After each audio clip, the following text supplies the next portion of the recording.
Namaskar. My name is Dr. Gauri Bedekar. It is my honor to be a part of this lecture series on Mahabharata, organized to celebrate the 74th anniversary of Sri Bal Mukunda Lohia Center of Studies for Sanskrit and Indological Studies. My subject for today's lecture is Mahabharata through Lens of Archaeology.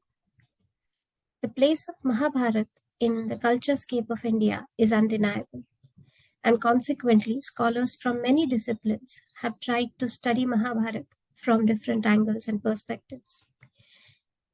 We have knowledge of Mahabharata from the scholars and their studies about the poetic excellence of Mahabharata, linguistic aspects of Mahabharata, the art and socio-cultural aspects reflected in the great epic. We also have great studies available to us done on the aspects of religion, ethics, and moral values reflected in Mahabharata that percolate down to Indian culture even till this date. A branch of study or discipline that is relatively late to studying Mahabharata is probably that of archaeology. Whereas scholars and poets of present and past have been studying Mahabharata not just for decades but for centuries, the investigations of Mahabharata from archaeological perspectives are just a few decades old.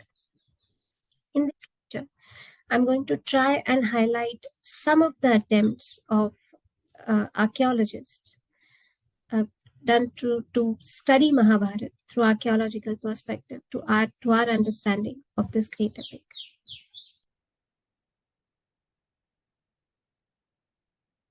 While looking at Mahabharata through the lens of archaeology,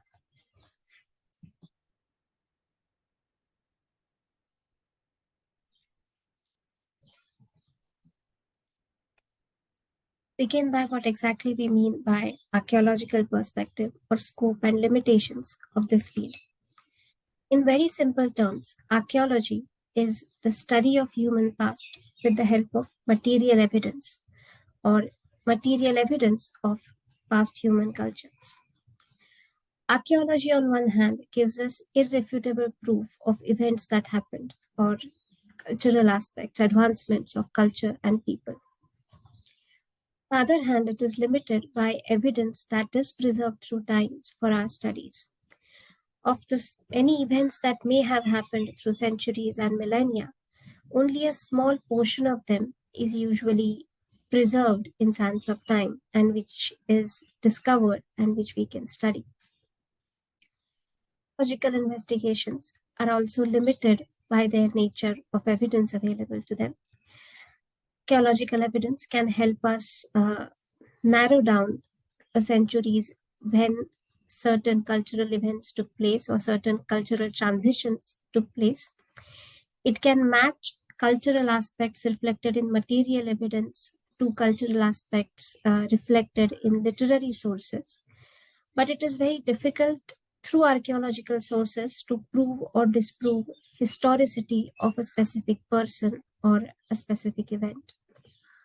Even though, with its available limitations, archaeology can prove a very important source to get better understanding in Mahabharata. And many stalwart scholars through decades have made an attempt to do this. But before we do that, when we try to study Mahabharata from the point of view of archaeology or even history, it is important to determine exactly which point in time we are going to study in reference to Mahabharata. There seems to be a consensus among the scholars, right from scholars studying its literary style to linguistic styles to the material culture reflected in the epic, that Mahabharata has undergone many transitions. When we say that we study or make an attempt to study Mahabharata through archaeological perspective, are we trying to study the period when actual Mahabharata war or the war that is nucleus of Mahabharata epic took place? Or is it the period when this event, this war, or the events surrounding this war were first put to poetry or turned into a story or a narrative of sorts and circulated amongst people?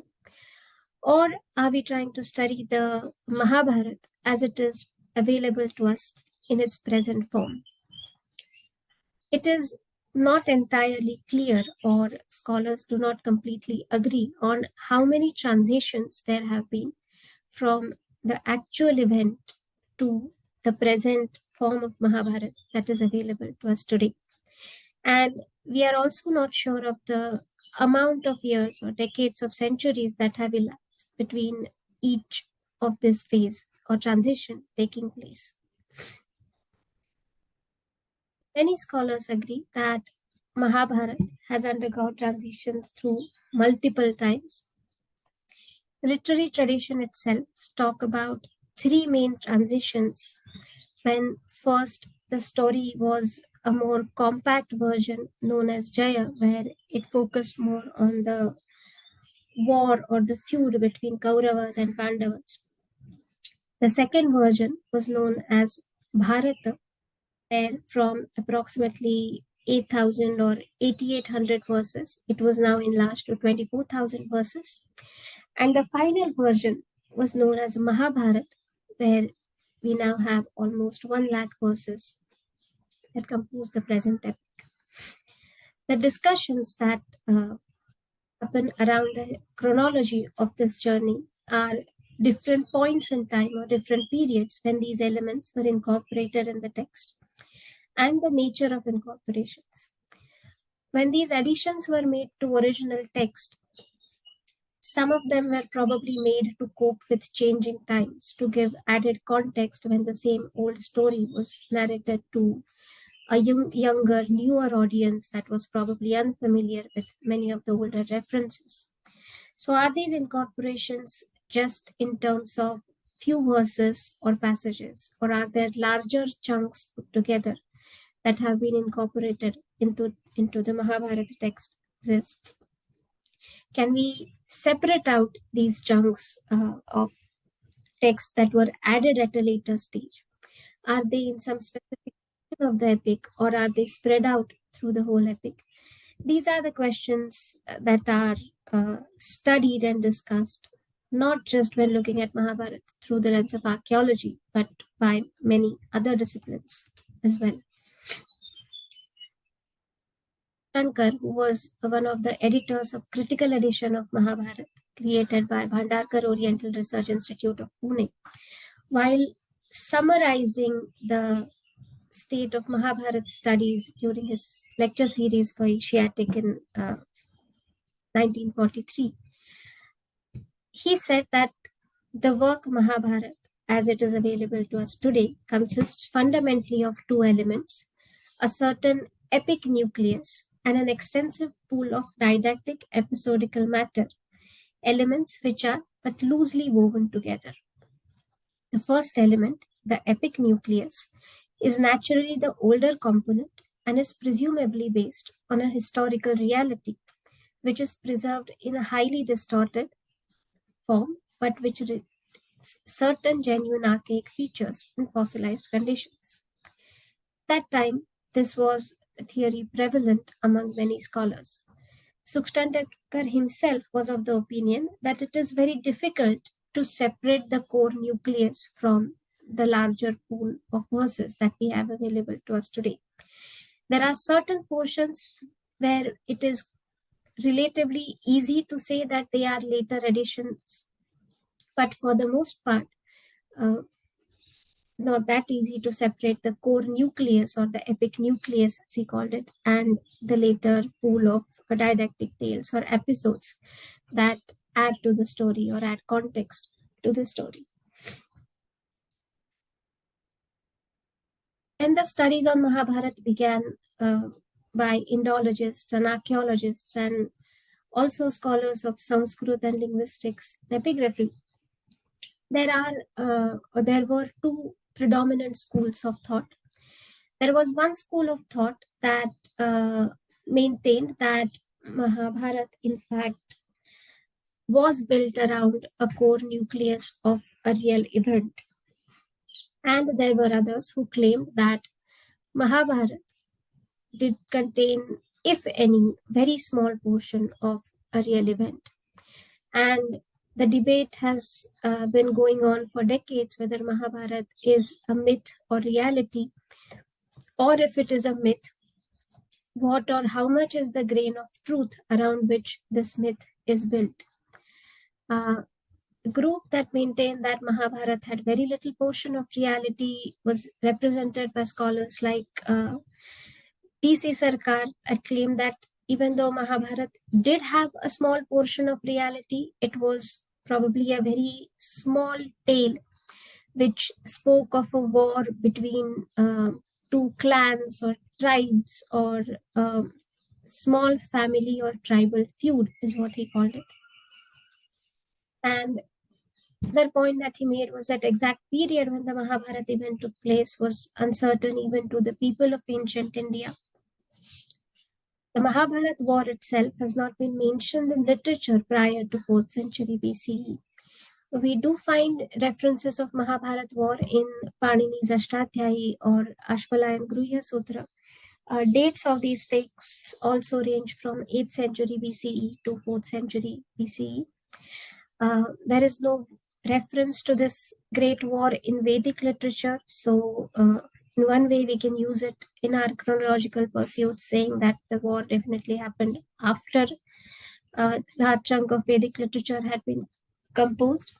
Similarly, another point that he made was that Kurukshetra, the scene of the famous battle, does not figure in the Vedic literature as a battlefield. A renowned archaeologist, H.D. Sankalia, also claimed that we have to assume that during this time, fairly large-sized kingdoms existed in present-day India, present-day Haryana, Punjab, Sindh, Gujarat, Saurashtra, Kutch, Uttar Pradesh, Bihar, Assam, and Kashmir. So all the regions where Mahabharata takes place or some or other narrative of Mahabharata takes place must represent in terms of material culture large kingdom or state type of culture scheme, because Mahabharata available to us today reflects a very refined urban civilized cultural or urban centers, and which does not necessarily match with the archaeological evidence available to us today. So that in these areas a fairly developed culture and civilization prevailed, it is also imperative that the rulers here had a standing army of major corps, their numerical strength not being taken into account. This is also in reference to the large armies and other equipment associated with warfare reflected in Mahabharata, the Akshauhini Sainya and the chariots and the weaponry. It is described in such detail. Again, material evidence of this is somewhat lacking from archaeological accounts. And therefore, he said that there is no foundation for these assumptions. Further, the Mahabharata refers to weapons made of iron, which incidentally were not in regular use before 6th century BC and definitely unknown before 1100 BC. He was also of the opinion that critical editions, or the Mahabharata as is available to us today, of the epics are not older than 4th or 5th century AD.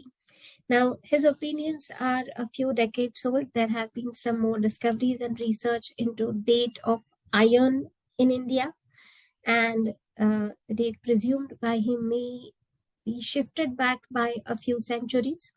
But still, some of his other objections, that the scale and grandeur and the urban elements reflected in the narrative of Mahabharata are difficult to find in material remains of our archaeological findings throughout the India. To come back to our timeline or chronology, there are some facts about this that we do know or we can make inferences about based on archaeological or even literary and linguistic sources. We do know that some portions of the text were definitely added at a much later date, even up to 2nd, 3rd century CE. Some of them were added after the 1st century BCE. There are references to tribes like Scythians, Parthians, Tocharians, Romans, and the contact with this was not established before 1st, 2nd century BCE. So portions talking about them were clearly later additions.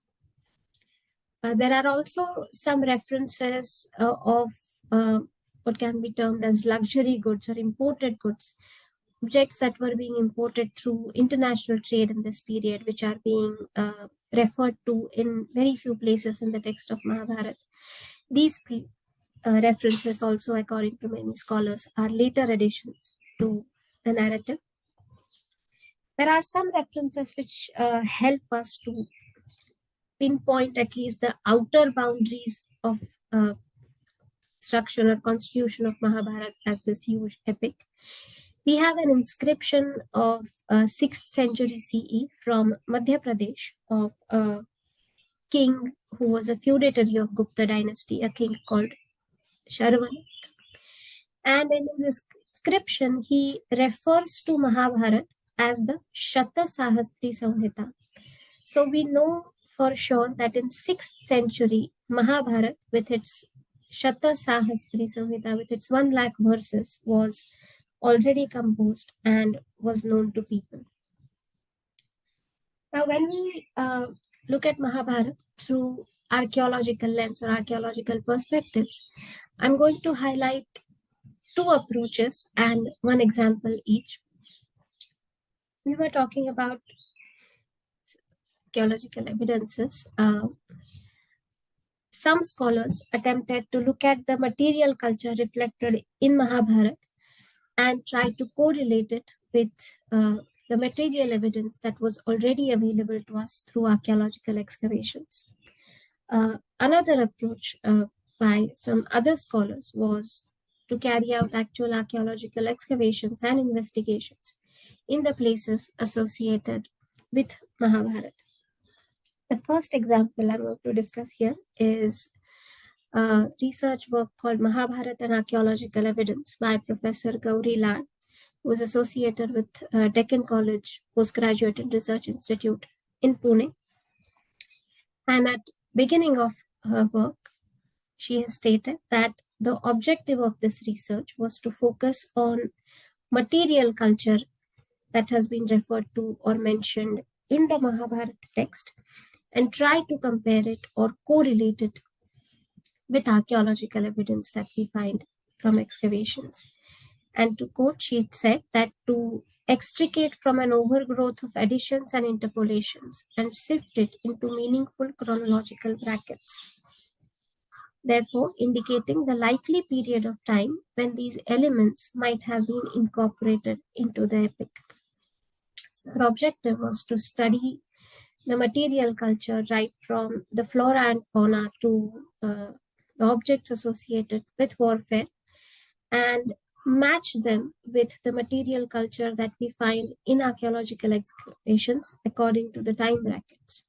So there are some examples of weapons, some examples of ornaments or objects that cannot be traced back or taken beyond a certain time frame or certain centuries. And we can say that this reference or the references discussing this particular objects could only have been added after that century or after that period. So research work was very exhaustive. She focused on, as I said, flora, fauna, dresses and costumes, coiffures and cosmetics, ornaments worn by people, footwear worn by people, decorative objects or the royal clia like chhatra, chamar and dhwaja associated with royalty, kings and princes, furniture, utensils, vessels, musical instruments that were used on the war ground, as well as musical instruments used for entertainment, different references of sports and games and entertainments, vehicles like carts and chariots, weapons, and other aspects of their everyday life or city life, like fortifications and other structures. And as a reference point on the chronological timeline, she took help of literature, internal references, the references within Mahabharata, their mystic style, and references in other forms of literature like Vedic literature, even Buddhist literature, and later Sanskrit literature. Depictions of these things in art and architecture, and of course, evidence from archaeological excavations. Some of these things, like flora, fauna, or dresses worn by people, hairstyles of the people, for these things, or even to a certain extent, furniture of that period, the lion throne or the sinhasanas, the simple asanas of people, or underpurs and other things. It is not possible to find archaeological evidence of these things, as most of these things were made from perishable material. But we do find their descriptions in some cases in later literary sources, or in many cases in form of depictions of art in terms of sculptures and paintings, even though paintings later stage, but we have depictions of those in Maurya Shunga art and periods after that. For some of these, we do find evidences in archaeological context as well. So for furniture, descriptions reflect richness of some of the furniture pieces. Some of them were made of gold. We have references of sinhasanas made of gold being used for kings in certain special occasions like coronation or certain sacrifices. Furniture made of other metals like silver, or even furniture pieces made from ivory, and furniture pieces that were decorated with gems and precious stones.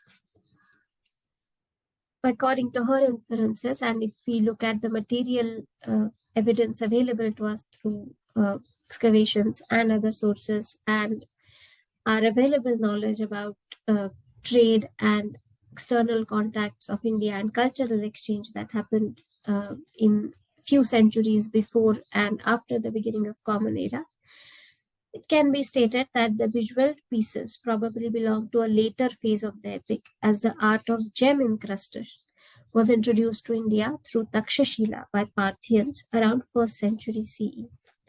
So it is possible that some of the furniture pieces or the references is what was used in India for many centuries before happened narrated, but some references, especially of the furniture pieces studded with jewelry, their references can be inferred were later additions, because the art of adding gems to pieces, well, the art itself was acquired by Indians at a very late stage around 1st century CE. Aspect highlighted by her is that of utensils and vessels made of wood and metals like iron, silver, gold, and again some decorated with jewels and precious stones. Now, on one hand, most of the utensils and vessels mentioned in the epics are very similar to those mentioned in Vedic literature. So, a large quantity of vessels were probably made of wood, and is what was used by people in their everyday life. And some of them were used right from the Vedic times, and many of them have also been mentioned in this epic. But again, references of metalware, what certain types of vessels and utensils made from metals, uh, from gold, silver, copper, bronze, even iron, and again, especially the jewel encrusted ones are, of course, incorporated at a later date. The jewel encrusted ones, again, around 1st century CE, and the metal vessels probably around 3rd century BCE, because we don't have material evidence of these type of vessels before 4th century. Also, we don't have a large number of literary references of vessels made of metals that can be dated back or beyond 3rd century BCE. Now, Mahabharata does have a lot of references to different type of sports, games, and entertainment that the people engaged in. But from archaeological context, we can only talk about things that can be reflected in material culture. We do get evidence of gamesmen and dice made of bones, ivory, and terracotta, which are, of course, mentioned in the epic as well. So, and these objects are pretty much consistent for centuries before Common Era. So they could have been incorporated into the epic right from the very early or initial stages. There are a lot of weapons mentioned in Mahabharata, and some of them are described in quite a detail, as essentially it is a story of a war, and not just one war. There are many battles described in the epic as well. Besides the Great War, there are many weapons discussed and described here. In her discussion, she has made a point that most weapons used in Mahabharata war represent some archaic features. Interestingly, the mightiest of heroes of this epic, who controlled the fate of the battle, like Bhishma, Drona, Karna, Arjun, have become immortal as great women. Another point that she has made in association with this is that many key or crucial battles have, at the end, almost fought as a one-to-one duel when the hero and his enemy are in front of each other in their chariots, fighting each other with their chosen weapon, which most often was a bow and arrow. This, according to her, is something that has continued from an olden time to this epic tradition. So this is certainly something that is that can be traced to the oldest portions of Mahabharata. Another interesting point made by her is that prominent position of Gada or mace, Gada, which we associate strongly with Bhim and even Duryodhan.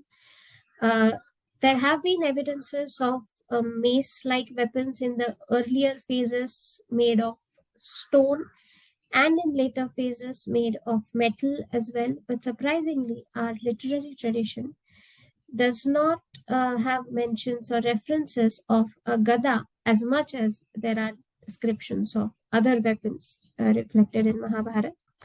And so, according to her, this weapon appears most exclusive to this epic and also probably belongs to the earliest phase when the epic was composed.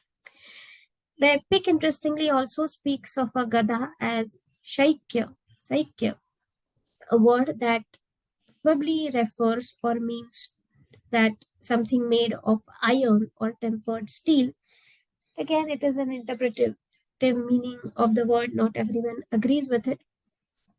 Again, if this means that the gadas were made of iron or tempered or processed iron, still it can be dated to very early phases, the epic and its composition phase.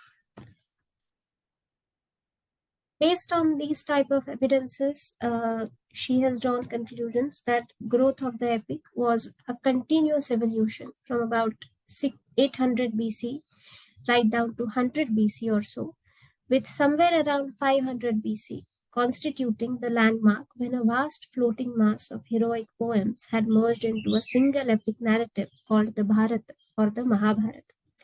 She has divided this whole journey into 4 phases. One of pre 500 BCE, when the actual war probably took place and the first draft of sorts, or the first telling of the story, first narrative was built of the story. The second stage, according to her, is of 500 BCE to 100, where most of the epic took its form. A lot of details and descriptions of this epic can be fit into this time bracket. The next phase is that of 100 CE or 100 AD to 300 CE, that is first to third century of Common Era, where we find some references are being incorporated into the Mahabharata.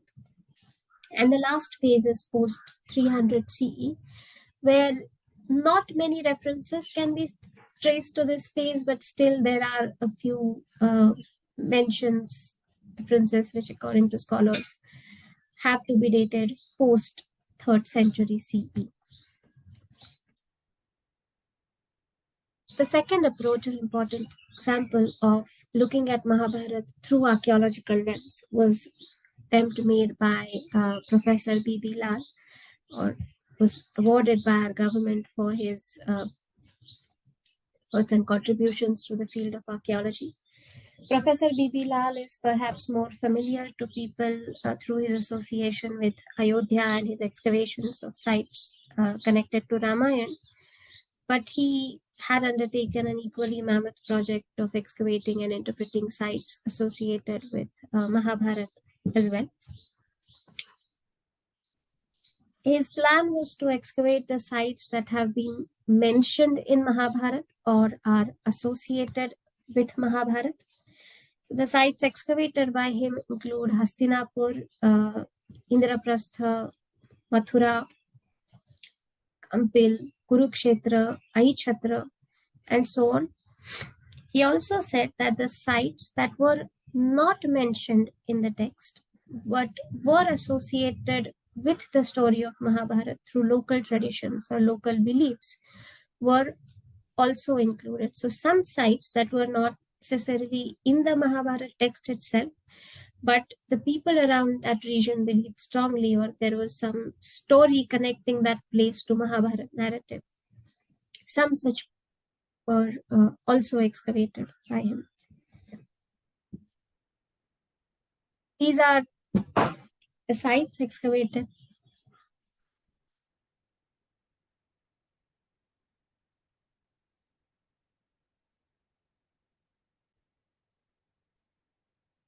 As you can see in this map, these were the sites associated with Mahabharata, so mentioned in Mahabharata, and many of which were excavated by Professor B.B. Lal.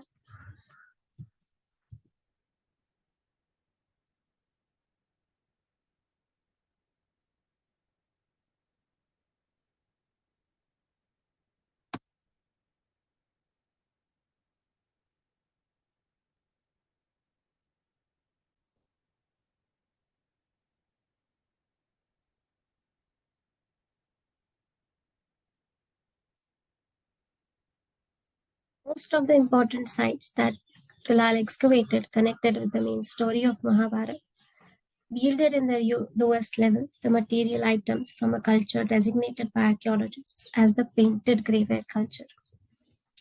This was a name given to this culture because very unique, peculiar pottery of gray color with decorations made on it with black color. And this painted Grayware culture was discovered in many of the sites associated with Mahabharata. This culture was essentially a rural agro-pastoral culture. People of this culture lived in mud houses. They kept herds of cattle, buffalo, sometimes other animals. And so again, a little distant from the urban and finished, polished setting reflected in Mahabharata narrative. But this was the common oldest cultural level discovered at all the Mahabharata sites. So some of the sites had cultural levels that predate PGW. So some sites had evidence from late Harappan levels or ochre colored pottery levels, or even some other cultural phases, but may not have been common to other sites. Some of the sites began with PGW level habitation. So this cultural phase was the oldest and commonmost to all of the sites that he excavated and that were associated with Mahabharata. And to pair it, on the right is again map prepared by Professor Lal, sites associated with Mahabharata war. And the one on the left is marking the sites where PGW culture was discovered. Now again, there have been PGW sites which were not necessarily associated with Mahabharata war but are not part of the Mahabharata narrative.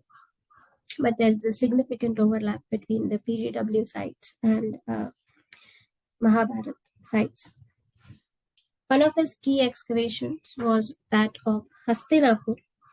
This again is a section of one of the excavation trenches at Hastinapur prepared by Rabi Bilal, which he published in his report about excavations of Hastinapur and explorations of other places associated with Mahabharata in ancient India, number 10 and 11.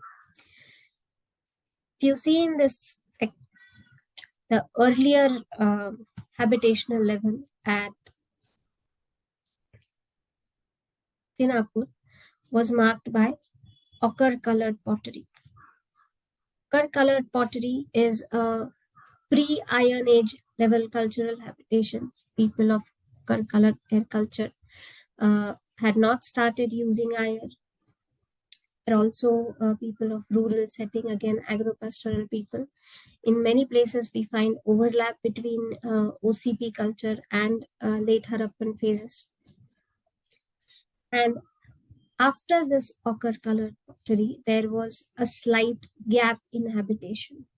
So even though the pottery pieces of OCP were very limited in number, considering that the habitation here or the population here was not very large, and indicating a sporadic settlement, again, as I said, with a break between this layer and the next layer, which was, of course, painted Grayware. Now, when he discovered these layers, he also attempted to establish a relative chronology of these layers. So when people belonging to OCP or when people belonging to PGW cultural phases were staying at Hastinapur, there was also an interesting evidence from Hastinapur excavation that the period 2, which was the PGW level, after a significant period of occupation, was washed away by a flood, the river Ganga, and the damage and devastation caused by the flood was probably so large that there was a significant gap again in occupation of the site from second layer to third layer. So after PGW culture and people had been staying at Hastinapur for a few centuries, there was a very large flood which caused a lot of damage, which caused people to move away from this place. And it took at least some decades, maybe a century or so, for people to again come back and settle at Hastinapur. Again, to come to this section, this is section of PGW or painted Grayware, which he has associated with Mahabharata war based on endings of material culture. And this line is the line that marks the evidence of great flood at Hastinapur. Evidence of this flood can be seen in forms of turns settled in the habitation sites or in the levels of excavation itself. There are clear erosion lines in the sand, in the soil that mark this flood. He was also able to discover some of the material remains that were being carried away or washed away by the flood water. Most of it must have been washed away completely, pushed down the riverbed, but some of it had settled down at a distance of few meters along the riverbed, and that was also excavated by Professor Babylar. But this section, as he stated, that this was the layer of PGW which was disrupted by a flood, and the clear evidence of this event in excavation. Now, based on that, as I said, he again attempted to establish chronology based on relative stratigraphy of evidences found at Hastinapur. Now, when Professor Lal excavated Hastinapur, methods of absolute dating were almost non-existent. The radiocarbon dating was very new. It had been discovered just 4 or 5 years ago and had not been used in India at all. So he used relative stratigraphic contexts to establish dates to Hastinapur findings. And he said that since the level of period 3, which was the habitation after PGW layer, which was marked by something called NBPW or Northern Black Polished Ware, which is another signature pottery type from ancient Indian period, which has also been associated with second urbanization in ancient India and the Mahajanapada phase and so on. So this is the phase that comes after PGW at Hastinapur. So since the phase of NBPW is assignable to early 6th century BC, it is unlikely that the flood could have occurred later than beginning of 8th century BCE. In general context of the site, about 3 centuries would seem fairly conservative estimate for the accumulation of these strata, and consequently, the lowest level of the period may be assigned to circa 1100 BCE with a probable margin for earlier. So his estimate was, since we know for sure that people of NBPW phase were living at Hastinapur around 6th century BCE, we can assume a gap of 200 years between the flood and people leaving Hastinapur and then coming back to Hastinapur. So the PGW phase probably ended around 8th century BCE.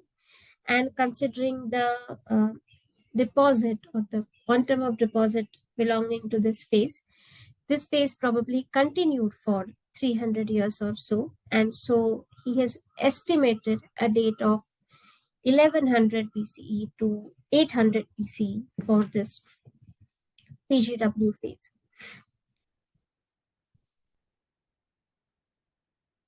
As he discovered this PGW phase in all the sites associated with Mahabharata, extrapolating from his evidences or his inferences at Hastinapur, said that as 1100 to 800 BCE was the date of PGW, and that probably was the cultural phase associated with Mahabharata events that could have been a tentative date for the Mahabharata war, or the cultural phase associated with narratives in Mahabharata as well. Now, to aid in this of getting absolute dates for some of the events of Mahabharata, he also returned two literary sources.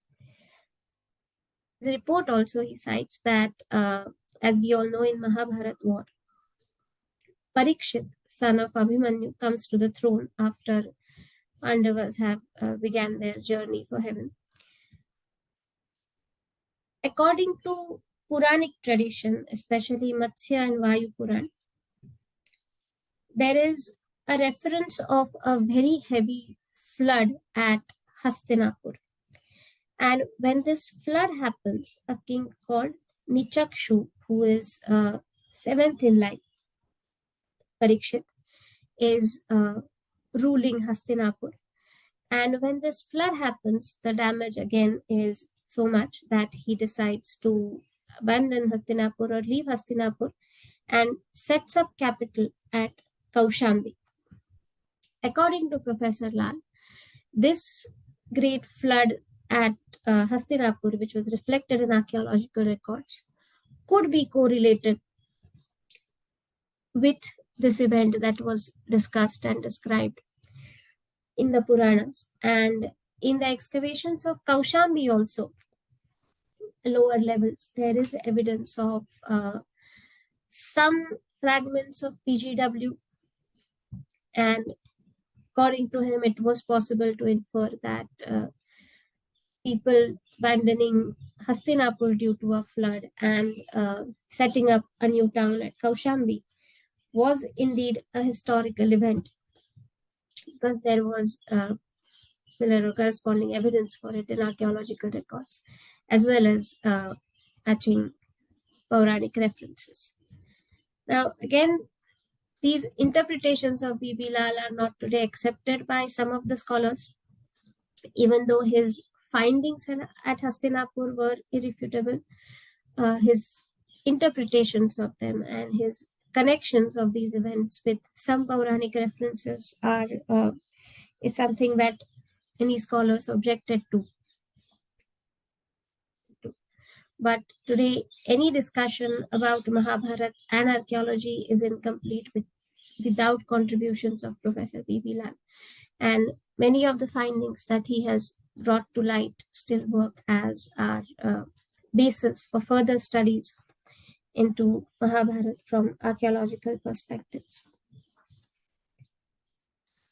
Beyond that, another point he drew from the Puranas were that Puranas also list names of kings at Kaushambi up to the Udayan was 25th from Parikshit.